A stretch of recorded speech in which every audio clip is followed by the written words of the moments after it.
Welcome to episode 2110 for Friday, the 27th of January, 2024. Hope you're all doing well. Today talking about industry plants, of course. We've got all of our favourite ones. It's something we don't usually talk about because I've never really been into glorifying that kind of thing because for the most part it's just really cringy. And we've been through like several different generations of industry plants. Nearly none of them we've actually recognised here on the show. But there was that good 7 years around the time of the pandemic where people were just getting famous for assumably no goddamn reason. It's not necessarily a Jordan type thing or a Kardashian type thing. It was literally like some guy got his head bashed into a car wheel because a bike came speeding around the curb. And he had a catchphrase that was like, why are you going fast? And that turned into an entire franchise. He had a t-shirt, he was on TV doing features on like morning shows and crap like that. Because apparently people get famous for assumably no reason. It's very much one of those things where you get those people who will make their entire personality about a very single, very dry phrase. And it's usually those people who don't have much of a comedic mindset as such. So they kind of just rely on old trusty, which is cringy as hell. They'll walk around saying, oh, you're from Hungary, I'm hungry, 90 times a day. And it's like, please take me out of my misery. I don't want to listen to this anymore. And so we don't usually recognize things like this, but Bobby Altoff has been getting a lot of slack recently, especially since her interview with Offset, because he went on and basically there was what looked like a very staged argument, but it's very difficult to tell in Bobby Altoff's podcasts because And this is with very limited viewing, by the way, because I don't really read into things that much of this nature. But all I really need to see is a good, solid 20 minutes. So I think I watched maybe 20 minutes of various episodes, kind of just skipping through, just to get the broad sense of what was going on. And so in this specific instance, and it was the last big podcast that she had out, she was basically trying to say that, yeah, I don't know who you are. My people simply got in touch with you. And that was like, 5 seconds ago, and I haven't had a chance to look through these sorts of things, blah, blah, blah. Makes her come across as very calloused, very, very, very cringy, incredibly cringy. Because it's almost like trying to be someone much larger than you actually are. And that might be very true. A lot of analysts, PA analysts, have kind of come across saying, but well, she's got these ties with Mark Cuban, who was also on her podcast. And while he was there, he essentially let off a bit of a clue, saying that it's good that you're connected with the same people that I'm connected with. And Mark Cuban's with WME. Massive brand. And so that kind of, put the nail in the coffin and said, well, there's a good chance she was actually planted here by the industry, because she started like a year ago, just out of nowhere, just literally spawned with the first episode of her podcast. Then the second one was Drake. And so that would be enough to say to someone, I mean, this show's been going on for 2,110 episodes. Technically longer. Technically a lot longer. I think I've done somewhere close to 6,000 hours. How much is that in days? 6,000 hours in days. 250 days. That sounds about right. I think I've probably done slightly more than that in overall content. It's been 15 years, I think. And at one point this show was like 4 hours long. And, you put in like all the marathon stuff, the 75-hour marathon, 72-hour marathon, 30-hour, whatever we did in between, 56. and it will come out to a lot of numbers. And so I've been doing this longer than most regular radio people have been doing it, simply because of the strange nature of the internet. We can go live whenever we like, and it's a nice little freedom that I kind of have afforded myself, because I do the show for the syndicates. The stations pick it up, they broadcast it wherever they want to, CNS FM, all of that lot, Talk Radio X, they can do whatever they want with the show. But ultimately on the website, if I want to go on for a 4-hour rant in the middle of nowhere at 2 a.m. in the morning, I can. And so that's amassed a lot of hours in total content. That's how the Witching Hour came about.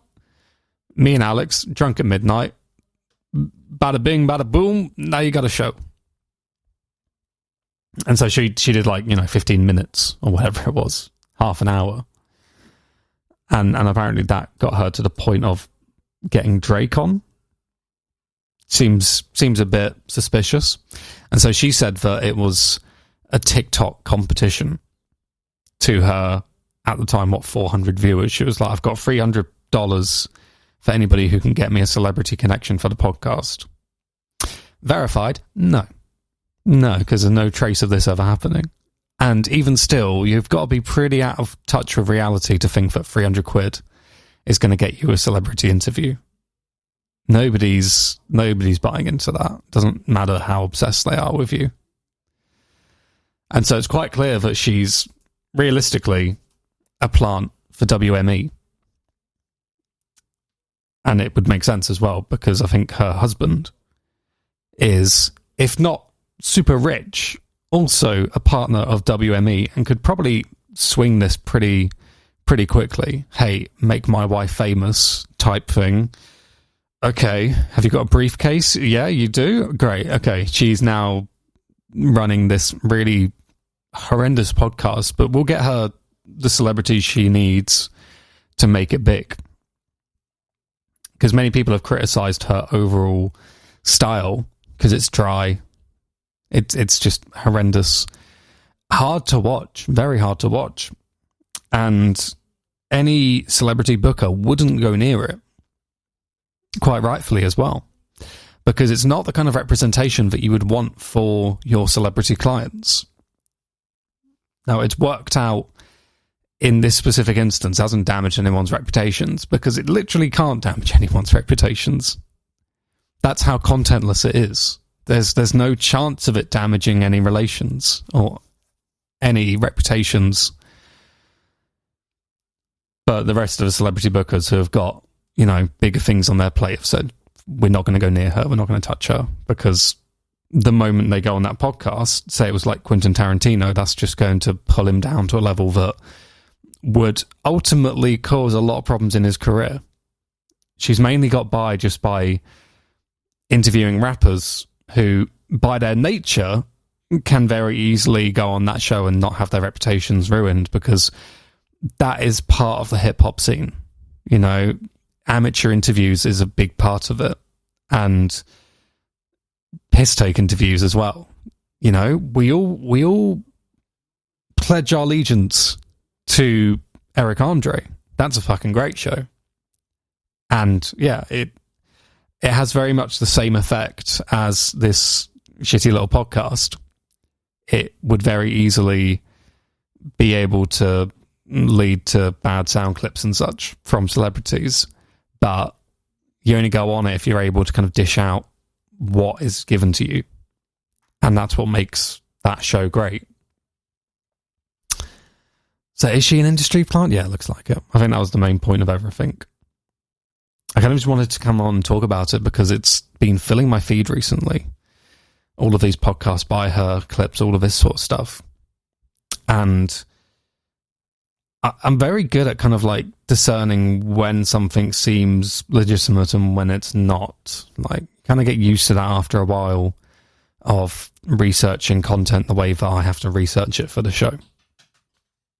And so a lot of people come about and it's quite obvious why they've become famous, whether industry plant or such. But it was the overall representation that was kind of given by her podcast that it isn't as such. It wasn't glorified. it had a very dry start, and it's still very dry now. There's not much. Usually when you see industry planted stuff, it's very overdone, ridiculously overdone, and so it becomes very clear very immediately. But she's had many other kind of hits to her in other areas as well, which haven't helped with the whole rumour mill at all. People saying that she's potentially quite bigoted because she acts awkward around black celebrities, but then when she had Scarlett Johansson on, was acting completely normal. And she does have a way of kind of showing that it's not an act as such. Very bad actor. Because there are points where you can legitimately see awkwardness, potentially the look of, I don't quite belong here type thing. I don't know what I'm doing. Basically just blank behind the eyes. And so I'm sure people are going to continue talking about this in the future. If she gets back up, my only hope now is that this incident that has happened with Offset kind of just keeps her at a lower level, because ultimately what we want to see is the truth, is the real stuff. The Callum Sutton Show. There is a new term for us neurodivergent people, which is neurospicy. That's apparently picking up a bit of clout online.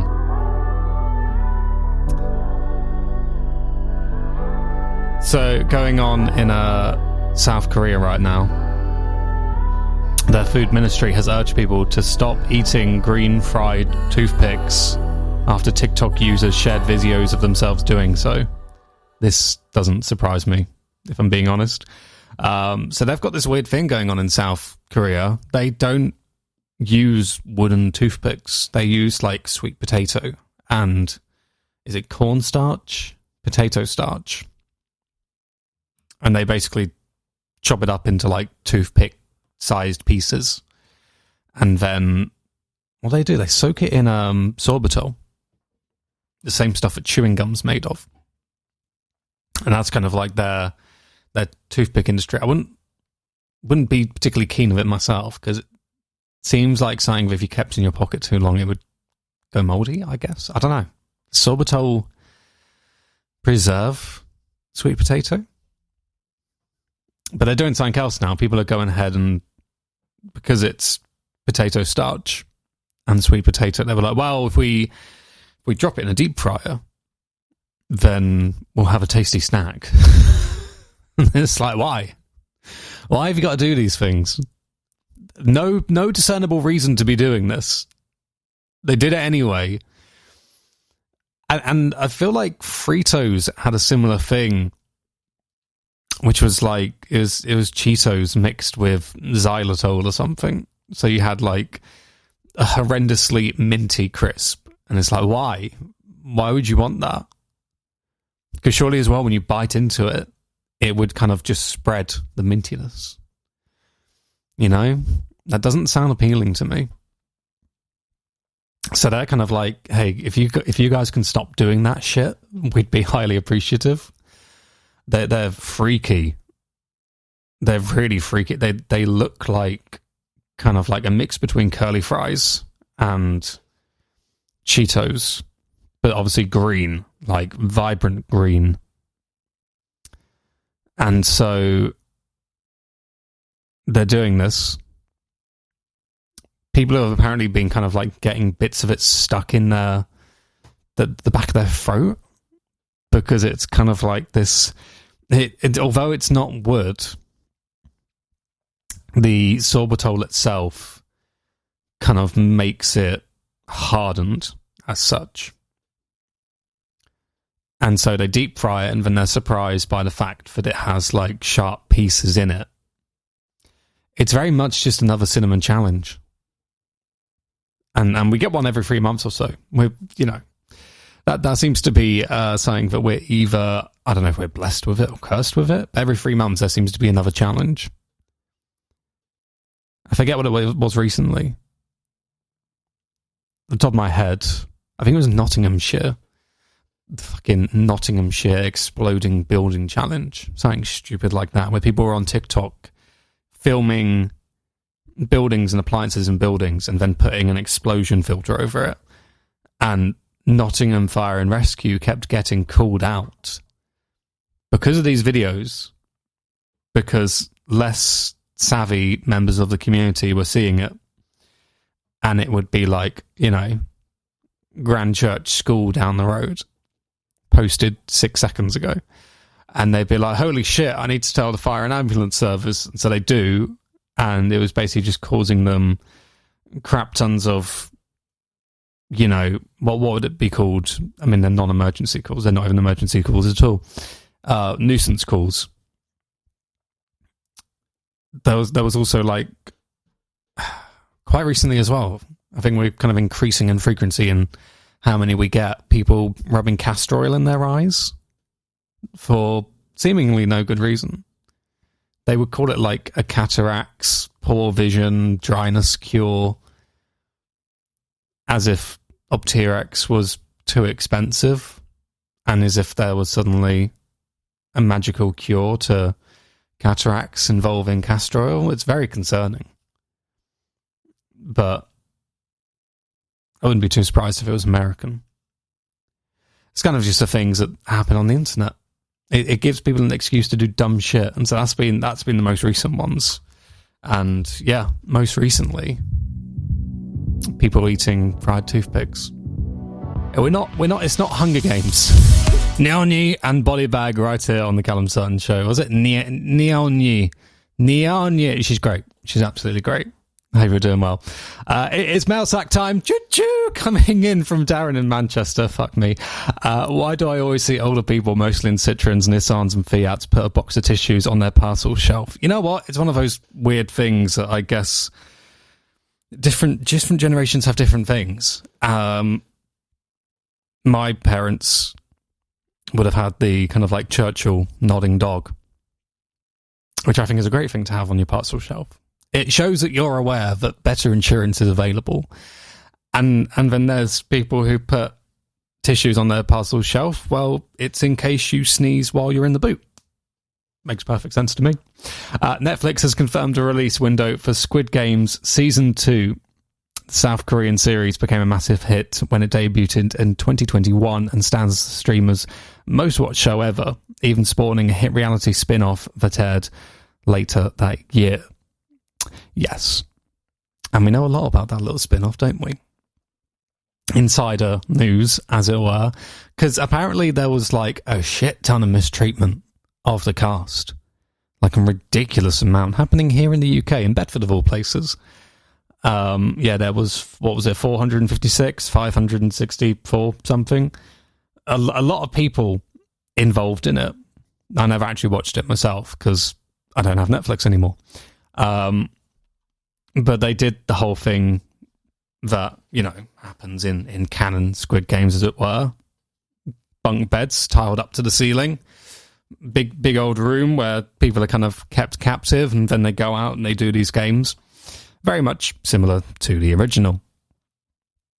But apparently there's a bit of controversy because things like the red light, green light game, on screen, it's represented as something that basically took no time at all. In the real world, on set, it was hours, literal hours on end, because the field itself was quite vast, meaning it took quite a long time to traverse with the rules of the game. And for every single stop, they would literally have to get people out on set to check everything. Which meant that they could often be in the stop position for over 45 minutes. And it is, a very regular thing on film sets for health and safety to be ever so slightly completely ignored, because they'll usually be like, well, health and safety, we have a safety marshal. Okay, that's it. It's like, okay, how many safety marshals do you have per 50 people? It's like, well, 0.1.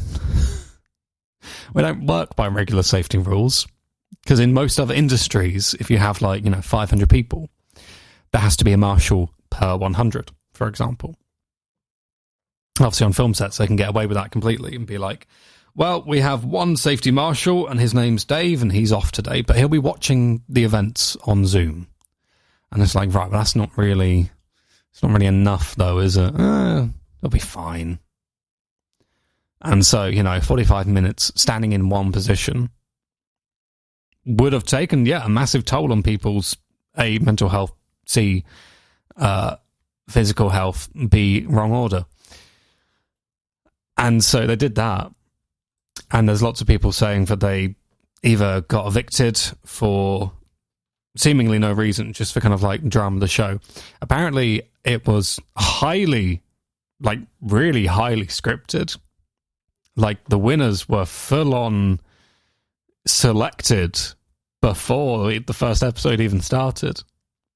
And so they would very often ditch people who would be the actual winners from the show. They would find ways to essentially shove them off. And at the end of the show, the pre-set winners who would have, they'd have story writers with them, literally doing their whole timeline. They would be full on, like, given more or less the luxury life on set. Because the story people would be with them, kind of like, okay, all right, you can take a sit down. You're the winner anyway, so, take a sit down. Don't play the games. And then, people wonder why a lot of people got pissed off and wrote about their experiences, saying that health and safety was largely ignored and nobody on set felt safe. And so, it'll be interesting to see what the conditions behind the actual Squid Game are. I'm going to guess they're actually quite regular for a film set. Probably quite cushy, 8-hour day. But when it comes to TV, things can always be a bit more brutal, as it were. So yeah, there's that. Moving on. In a headline by, is this the Metro? It's the Metro. Yeah. It's the moment Kendall Jenner fans have all been waiting for. The 28-year-old reality star turned model's venture into the world of tequila is finally becoming more widely available in the UK, and in a crossover nobody saw coming, you can now buy a bottle from Tesco. Oh, fuck, that's boring. Caliuchis, quiero sentirme bien. Right here on the Callum Sutton Show. Hope you're doing well. On this wonderful Friday, Car's back in good bill of health at last. Jesus Christ, it takes so long for these things to propagate as such. I was always kind of fascinated by the fact that you had these like 50s, 60s vehicles that they would literally just come with like a pocketbook. Like, this is how you fix this thing. It only takes like 3 pages to explain the entire thing back to front because the engine was completely exposed and didn't really have much guff around it. It was like, right, well, this is the cylinder, the drivetrain, pistons, etc. And, you buy a £3 piece of metal from a store and just stick that in some random place without any adhesive or screws. And it's like, yep, fixed. There you go. Car's working again. And these days it's like, well, there's a very delicate pipe underneath your car and it transfers hydraulic reserve fluid to the calipers on the rear wheels. Now, it may or may not be highly exposed and may or may not be in the exact same spot that you'll usually hit if you were to go over a really, really steep speed bump. By the way, it doesn't have any kind of like fastening on it either. So if you do hit something really sharp from underneath, it might just completely shift out of place. It might just unplug itself. So that's fun. We couldn't think to put a gator over it, just to protect it, because that'd just be stupid. Can you imagine spending the extra £5 to get some metal cladding to kind of just protect that really important piece that makes the brakes work? I can't say I completely understand all of it because I never did mechanics in college or whatever, but I understand enough to be like, well, that's a bit of a shit design. That could be a lot better. That can be improved. I mean, they do on more modern generations of cars. They have kind of thought, yeah, maybe let's cover that up. maybe let's not make it so easy to damage. But it's like, yeah, it's a pain in the arse, really. Because the way things are kind of like baked in now, you kind of have to take everything apart. Something that I don't really have the option of even doing, because I live in West London. It's like if I was to leave the car overnight in a slightly more, undone state, as it were, I would wake up and those parts would be missing. Because you see cars around here all the time. It's actually quite disturbing. You see cars around here all the time on bricks. Because somebody went to replace a spare wheel. And, I don't know, they went inside to get a locking wheel nut. Who keeps their locking wheel nut inside? Nobody. But let's go with that. We'll keep that metaphor alive for the moment. Just so that we can, simplify the process as such. They go inside to get their locking wheel nut. And they come back and the wheel's missing. And the bonnet's missing. And, oh, by the way, the catalytic converter was cut off in about 50 seconds flat. It apparently made no noise. That's the thing. How did they get away with that? How do you get away with cutting someone's catalytic converter off? The amount of noise that an angle grinder makes. And what? Nobody noticed at all? It's one of those things. It's like, as a modern society, we're very good at just turning an eye to things that cause great distress to others, because it either is too inconvenient for us, or because we've realised that nobody else would have our backs anyway if we went in to actually defend someone. It's something we really need to get better at. But the question is, how's it going to happen naturally? I'm not too sure. I don't think there's much chance of it happening naturally anymore, which is worrying. But it's kind of just what we have to live with now.